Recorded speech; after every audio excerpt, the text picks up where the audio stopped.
Hey guys, welcome back. In today's video, we will be covering one new connector. It is being widely used and it was pending due for a long time on my list. So I'm talking about MongoDB, like how we can connect MongoDB with any of our mule flows. So that is the main agenda of this particular video. So I'm starting from very basic, or you can say the ground level, right from the setting up the MongoDB, how to create the account, how we can create a flow which is using MongoDB connector, and we will play around a particular use case. So I'm on my browser and I'm just searching for MongoDB.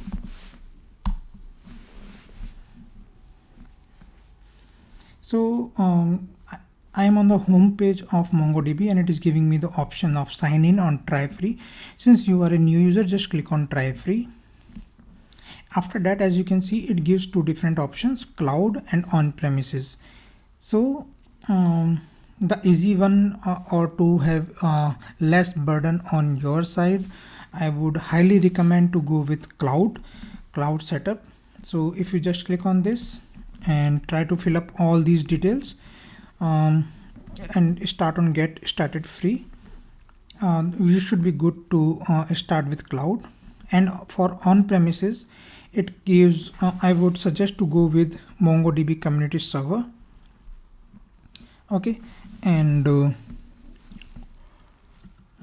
let me show you one more thing.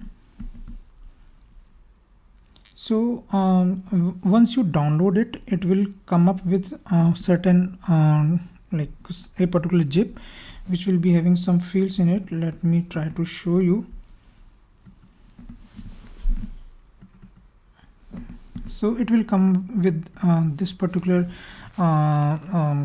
files. Basically it will be having MongoD, MongoS and Mongo. And in order to understand more like how we can configure it, I will highly recommend you to go with the documentation part of this particular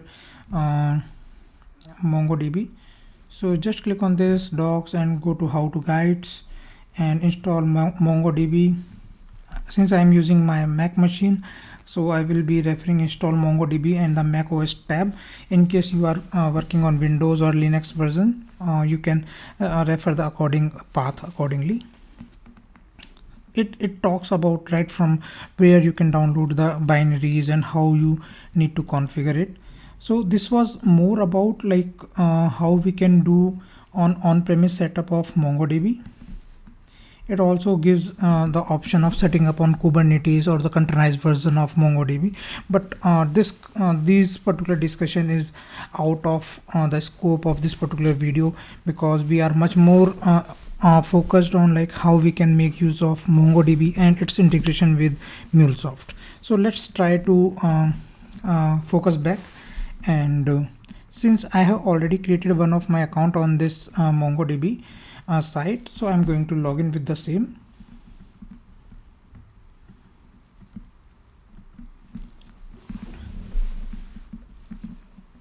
So I'm just logging into my account. This is the cloud version which I will be referring as part of this particular video. So once it is being done, what you need to do, you have to create a project. So what you can do, on the very left hand side, you can click on this new project and you can put some name like sample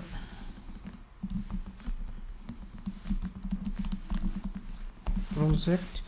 Click on next.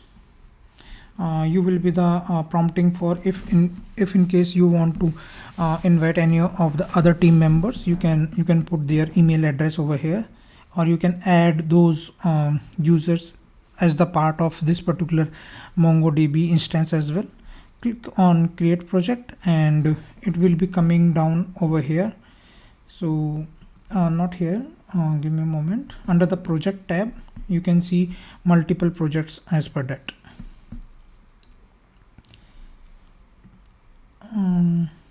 Okay, So this is about like how to create a project. So let me go inside my project.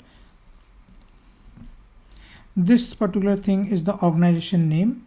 So if you click over here and go for view all organizations, you will come to know like what is the name of organization, and if there are multiple users, they will list over here, and you can even leave the organization. You can create new organization.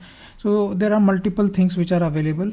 You can make use of this public API access as well, where you can although these are being deprecated, but still they are available. You can make note of it, and in case you want to invite any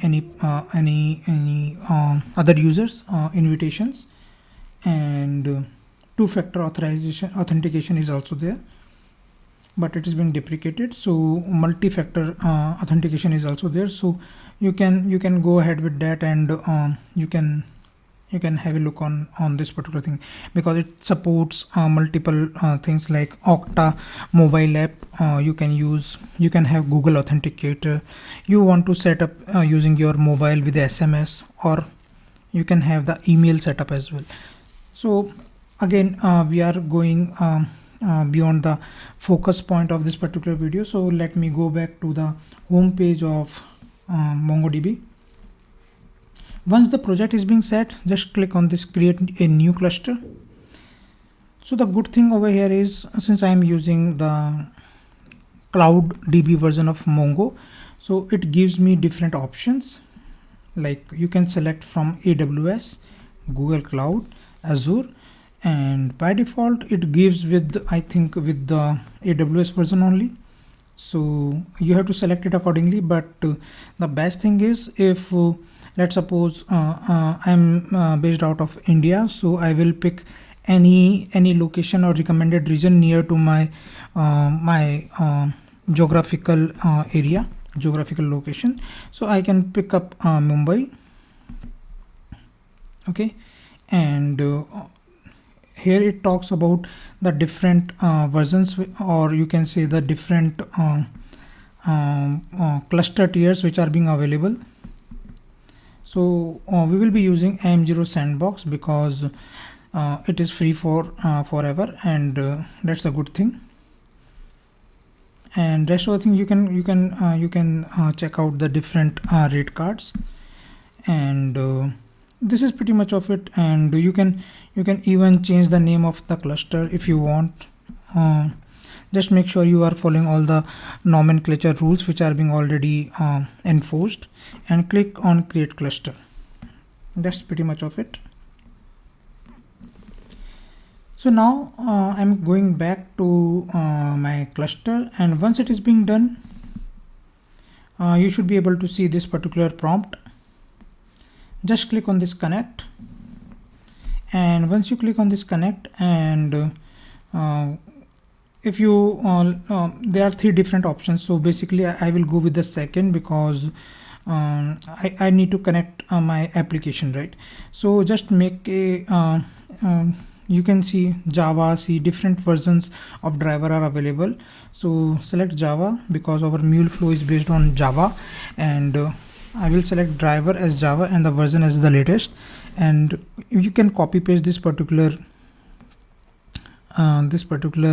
string. This is a connection string. Okay, you have to just replace password with your password which you have set up during the time of your account setup, and you have to put a DB name. This DB name with the name of the database that connection will use by default. Okay, and you can put you can create basically this connection string using the URL parameters as well. Like if you want to have some dynamic values on the go, so you can make use of that. Just make sure you are clicking on this particular button to copy this particular string, and because it is going to come handy in our project. So this is what we require at this point of time, and I will go back to my Anypoint Studio. Let me minimize this guy to stop this.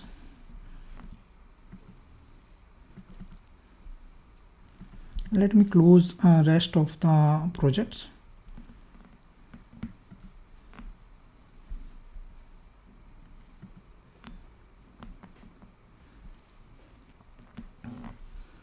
Okay, so we need to have a MongoDB connector over here. So how to do that? This similar way, just type MongoDB, and it will look out for the MongoDB connector on the exchange. Just click on this, put it on the add, click on finish, and you are done. Pretty much straightforward, right? Now, this is a particular use case which I am going to discuss. We are going to create a new collection. Within the collection, see this particular flow. What is the intention of this flow? Let me explain first that, and then we will go further during the implementation phase of it. So it is going to take a post message, that is JSON format. It will be having a collection. It will be having some document contents in it. It will check whether the collection exists or not. Okay.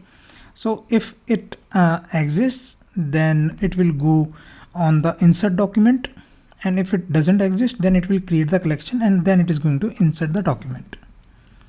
Pretty much straightforward, right? Only thing here is I have used couple of MongoDB activities like collection exists. So you can locate it over here. Collection exists. One second, you can see over here, right? And just drag and drop onto the canvas and you should be good. Similarly, there is a create collection.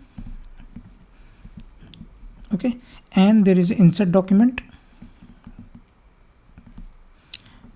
Okay, so these are the things which I have used. Let me show you the configuration of this collection exists first. It is going to refer this MongoDB config. So let me try to show you. So it gives the two different options, either connection or connection string. Okay. Let me try to take it out. Since this is my free version, or you can see the trial version of it, we should be good.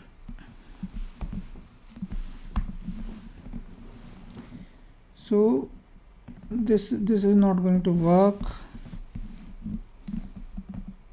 So you can put your password, and this is your database. So in my case, I have put the name as my database. This is the entire cluster 0, and retries writes equal to true, and write as majority.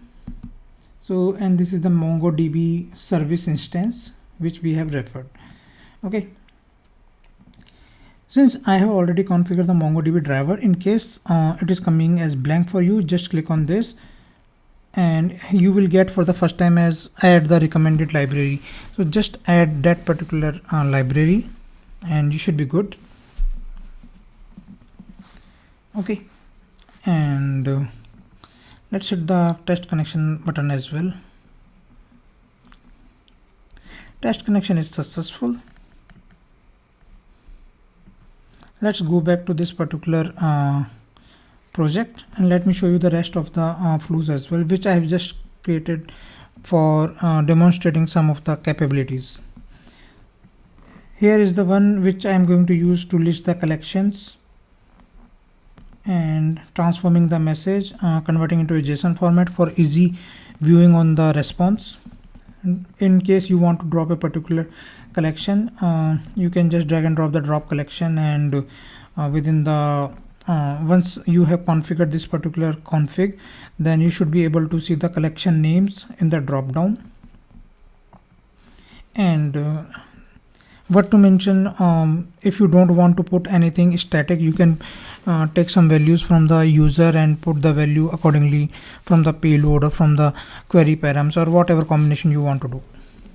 Okay, so this was pretty much about it, and let's go to the one second, let me set it to the in the running mode and go back to the Postman, go to the MongoDB.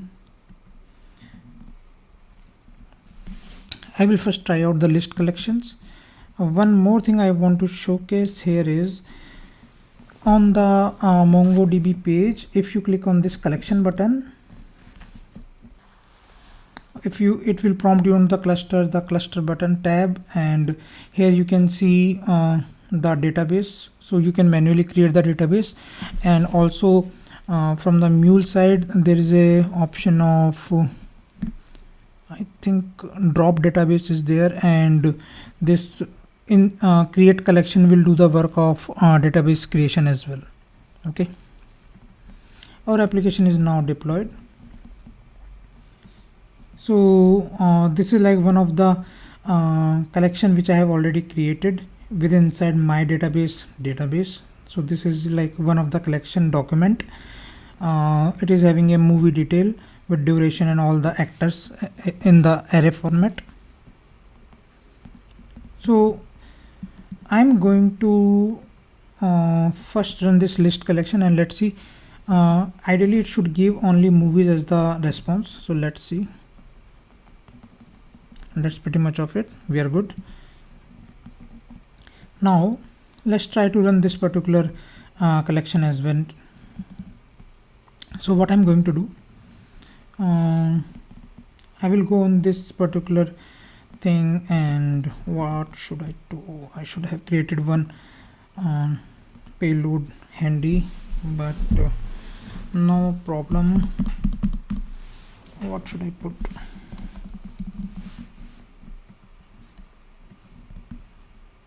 I'm going to add within the same not same, let's put IPL, and let's put Chennai Super Kings.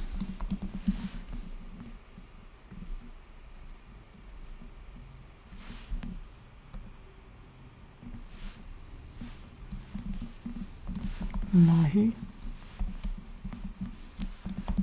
Bhaji, that should be okay.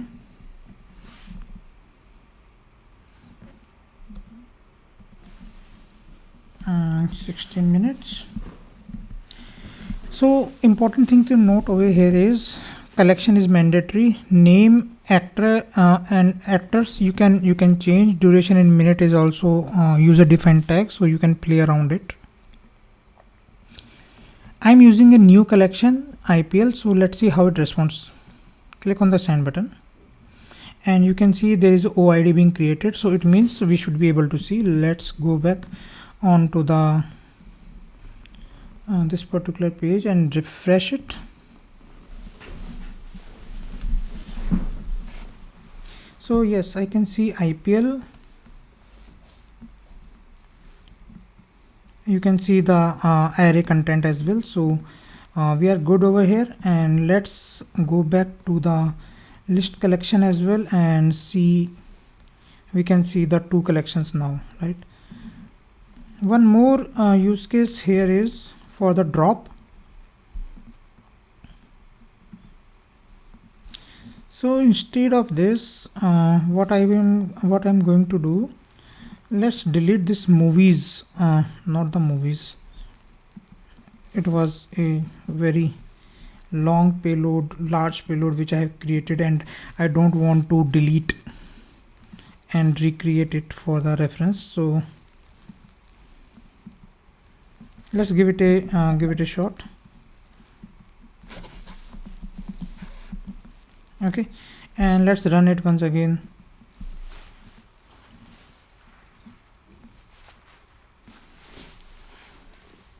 It will take a couple of seconds to load, but in meanwhile let's check over here. What I'm going to do, I'm going to delete this IPL. So one option is to delete directly from here, but let's do it programmatically. That make more sense. We'll give it a second to load.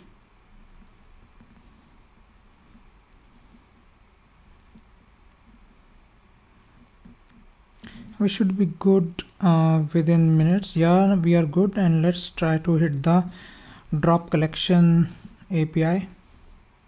So 200, okay. Let's quickly go to this page and refresh it. IPL should be deleted, and here you go. we have successfully deleted the IPL collection. So this was about the MongoDB use case.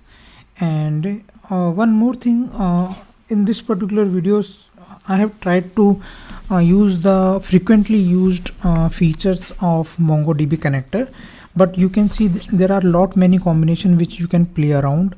Interesting thing is to check out for on object listener and restore operations like from directory, from file, and how to update. Similarly, since we have done for the list, you can even do the find documents and find files, and you can play around with all these different things depending on your use case. I have just tried to minimize all the other discussion, but since it was a new topic, so we discussed on a greater length. So I hope you like this video, and thanks for watching.